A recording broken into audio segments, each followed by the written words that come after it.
when you're among them, and I'd been there 2 weeks by that time, you do get desensitized, and it's really striking how a kind of Stockholm syndrome sets in, that you start to see a sort of likable side, and you begin to, and it puts you in that difficult space of starting to like someone who represents an abhorrent belief system, which is both, in some ways is an interesting and dramatic space to be in, but is also quite weird. Did you feel, as a filmmaker, a greater sense of sort of engagement, and in a greater sense of sort of of importance to your work when you were making this? I mean, films like this. I don't really know that I thought about it in those terms. I know that it was Emma Cooper's idea, and so I can't take any credit for that. I was conscious that it felt a bit of a leap, that we're putting all our chips on one little spot, and that we were going to say we're going to film for 3 weeks in this one Christian group, and what if they don't turn out to be that interesting? I was conscious of wanting to do more serious stories, and then I remember thinking that this didn't seem particularly.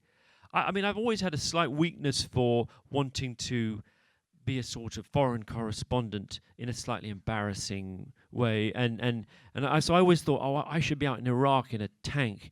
That's what real documentary makers would be, in the Congo or somewhere like that. And there was like, well, you're going to go and meet a wacky cult in Kansas. It's like, okay then. But actually, it is quite a deep piece in a way.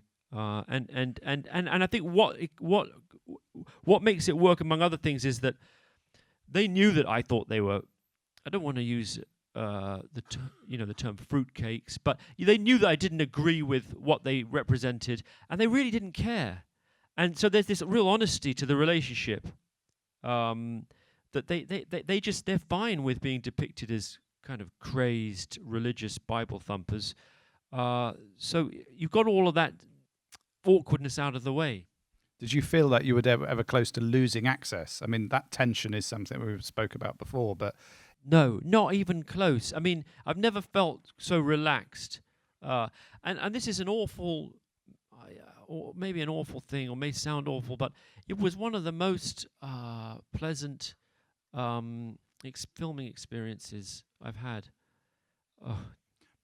But isn't that weird, though? But it's also... Because you're inside, there's no anxiety about, am I going to be chucked out?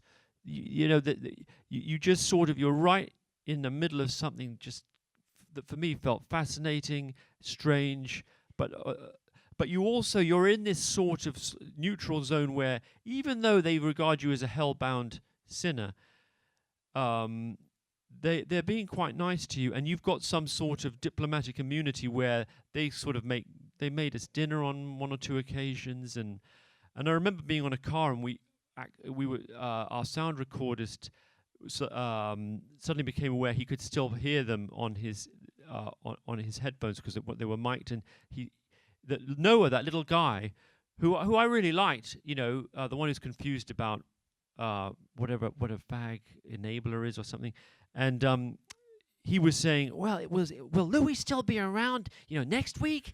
And Shirley, his mom, was like, no, hon, he's going back to London. Well, can't we stay in touch and be friends?